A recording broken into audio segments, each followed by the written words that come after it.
everybody, my name is Cole, and welcome to Rocket Boy Reviews.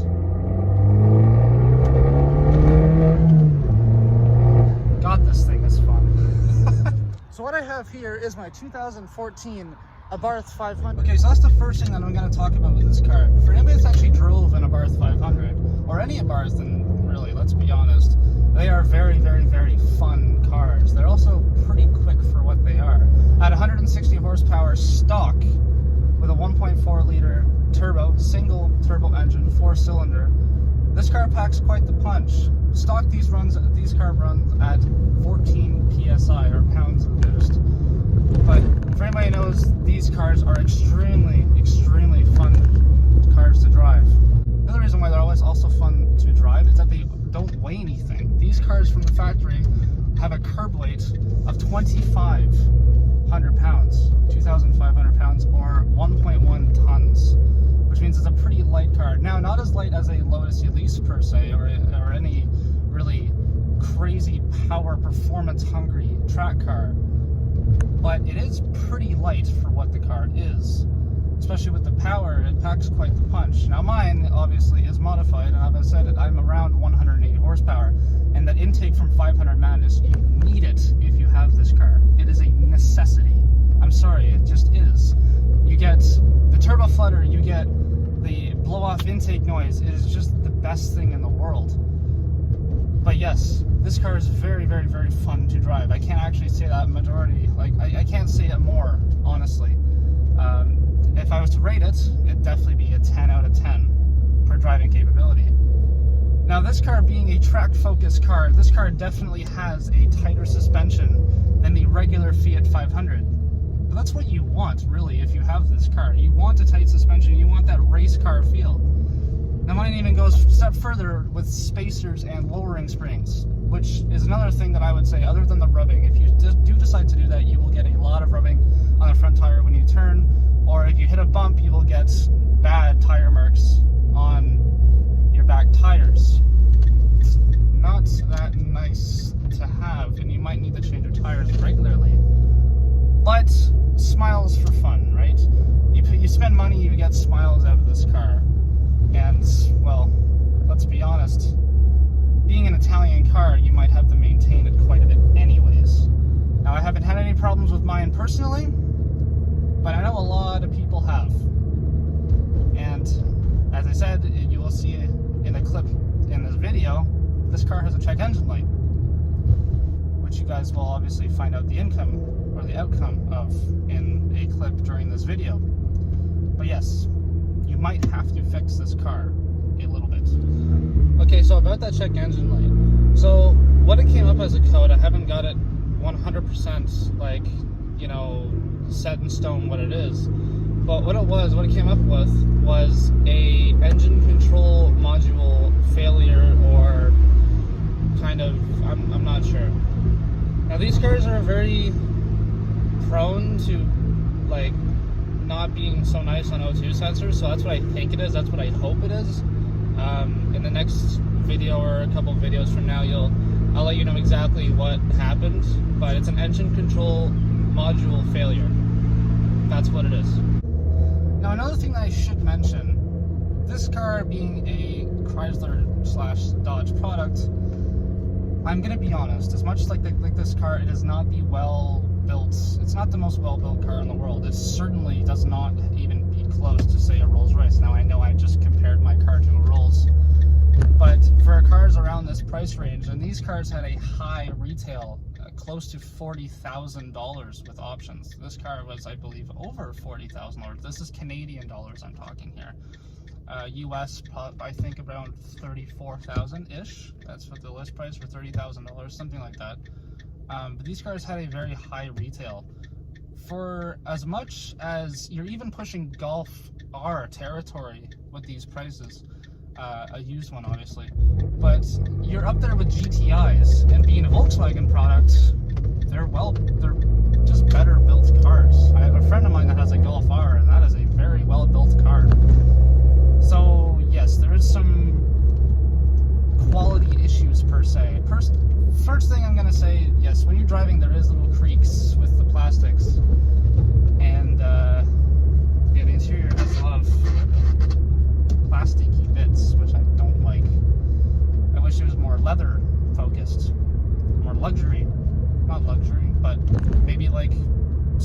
inserts like Alcantara. I just wish that this car was a little bit more like well built. It's not bad, as I've said. It's not terrible, but it definitely could be better. All right, so let's talk more about performance. I already said it has 160 horsepower with a 1.4 engine, but what this car is built for is those turns. I got a nice turn coming up here.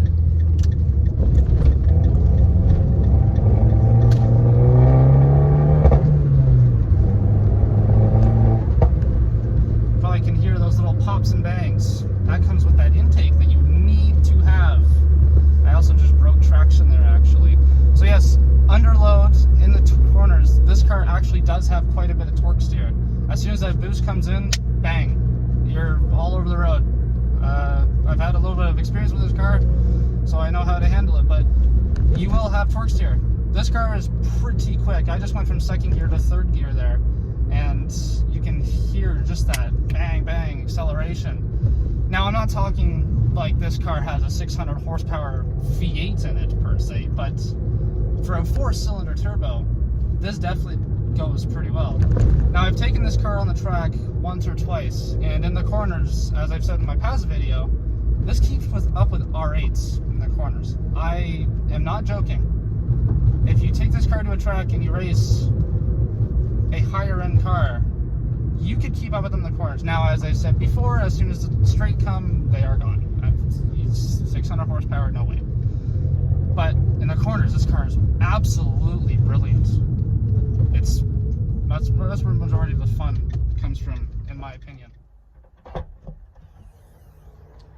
Okay, so let's talk about trunk space. This car is actually pretty practical for being a track-focused hatchback. With the seats up, you actually have 9.5 cubic feet of space, and with the seats down, you have 30.1. That's a lot of space, actually. I have my back seats taken out, which is a pretty common modification in this car, and the back seats, not the back seats, the space in the back is immense. You would actually be surprised. I just want to take the time to actually show you guys how massive this space is. So this is an optional speaker extra. The Beats speaker is an optional extra, but usually this whole back seat or trunk area would actually be bigger if I didn't have this option. But you guys can easily see just how massive this space is. Now at the back here, this is where the actual seats would have been if I didn't take them out. But this is huge. 30.1 liters. I believe it probably is the same, maybe a little bit bigger with the back seats actually taking out. I'm thinking maybe 31 liters. Okay, so let's talk about fuel economy. This car has 28 miles per gallon in the city and 33 miles per gallon on the highway, which is equal to 30 miles per gallon total. That's also equal to 7.8 liters per 100 kilometers. So this, of course, wouldn't be a review without talking about the interior quality. Now, it's got a couple things. So these plasticky bits on the top here, which is not really that fun, but to make up for it, we have this beautiful leather-wrapped steering wheel, which is very nice instrument cluster on this car. This big boost gauge too, a beautiful leather-wrapped steering wheel. Problem is, you have these kind of plasticky bits here, but the 500 is known for this painted to match red dashboard. So you have these buttons. These are actually not that bad. They don't move around that bad. They're actually pretty well. The door or the windows, not too bad either. These seats are very nice seats. These are, I can't remember, these are just fabric seats with Alcantara inserts on the headrest and on the sides in the back here. Not bad overall, actually. The problem I have with the e-brake, it kind of moves around a bit. Not bad overall though, let's be honest. But for the price, GTI inside, hurts to say, might be a little bit better interior quality. This is the better car though. It sounds a lot better, it's faster. But this is interior, not performance. Now listen, I can go on and on and on about the performance of this car, but the reason why a lot of people buy this car is the sound.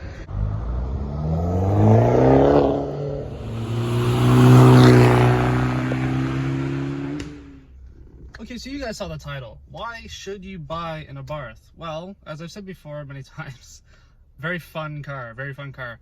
Very good on gas for the performance that you get. They look amazing. I get looks in this thing all the time, bright red. I mean, yes, there's other colors, but bright red, that's the one to go.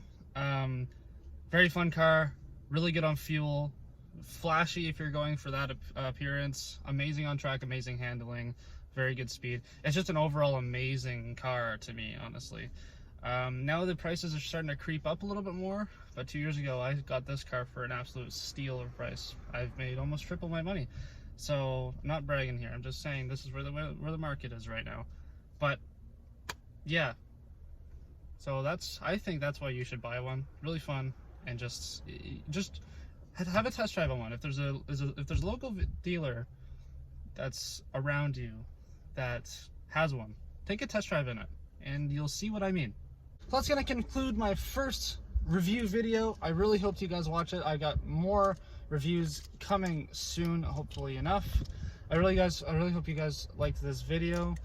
Please do any of that YouTube stuff that I'm not gonna say yet, but please consider that. And please leave a good review. Let me know in the comments how you liked this video. More to come. So thank you very much and have an amazing day.